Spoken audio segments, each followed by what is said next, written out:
मी संजय कटाळू गायकवाड, दयावान सरकार मराठवाडा अध्यक्ष.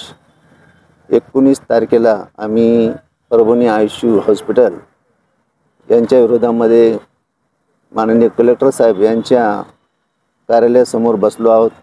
19 तारखेपासून त्यांचा कुठलाही अधिकारी आलेला नाही, चौकशी केलेली नाही. या दवाखान्यामध्ये रुग्णाकडनं व रुग्णाच्या नातेवाईकांकडून खूप मोठी लूट होत आहे. शिकाऊ डॉक्टरकडनं तपासलं जातं, अनावश्यक टेस्ट, हे आरोप सगळे मला अमान्य आहेत. डॉक्टरांनी लिहून दिलेली औषधी कोणत्याही एकाच मेडिकलवरून घ्यावा असं कुठलंही बंधन आम्ही पेशंटवर घालत नाही. पेशंट त्याच्या मर्जीने बाहेरनंही औषधी आणू शकतो. स्टे चार्ज, ओटी चार्ज, ओटी असिस्टंट चार्ज, हे कुठलेही चार्जेस अनावश्यक असताना लावले जात नाही.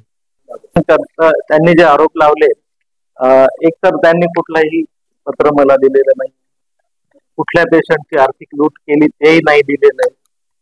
आणि मला एक माझी पर्सनल गोष्ट तुमच्यासोबत शेअर करायची की आज मी 18 वर्ष झालं प्रॅक्टिस करतोय. प्रत्येकाला न्याय द्यायचा माझ्या परीने प्रयत्न करतोय, पण अशी वेळ माझ्यावर कधीच आली नाही. पण केवळ मी एका कंपनीचा शेअर होल्डर होतो, जिथं मी 50% इन्व्हेस्ट केले. तर समोरच्या डायरेक्टर्सनी जेव्हा मला ते खोटं ठरवून 20% करायला भाग पाडलं, तेव्हा मी कंपनी सोडायचा निर्णय घेतल्यानंतर ही वेळ माझ्यावर येते की माझ्यावर असे खोटे आरोप केले जात आहेत आणि विनाकारण मला अशा गोष्टी सहन कराव्या लागतात. ह्या त्रासामुळे मी मोठ्या आजारातून, ब्रेन हेमरेज मधून पण नजीकच्या काळात गेलोय. तर केवळ ह्या स्ट्रेसमुळे मी ह्या आजाराला मला सामोरं जावं लागलंय. आणि दुसरी गोष्ट, जो पेशंट आहे शिंदे, हा कॅशलेस पेशंट आहे.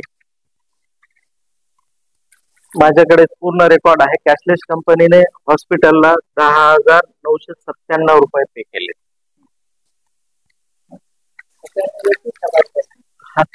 मी तुम्हाला प्रूफ देतोय. हे काचातून 650 रुपये पे झाले, तेही डिस्पोजेबल साठी, जे कंपनी पे करत नाही.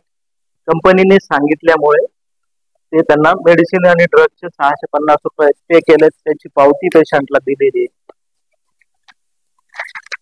तर पेशंट कडे जर 21,000 पे केल्याची पावती असेल तर त्याने समोर यावं. खोटे आरोप केले म्हणून मी लवकरच त्याला नोटीस पाठवत आहे.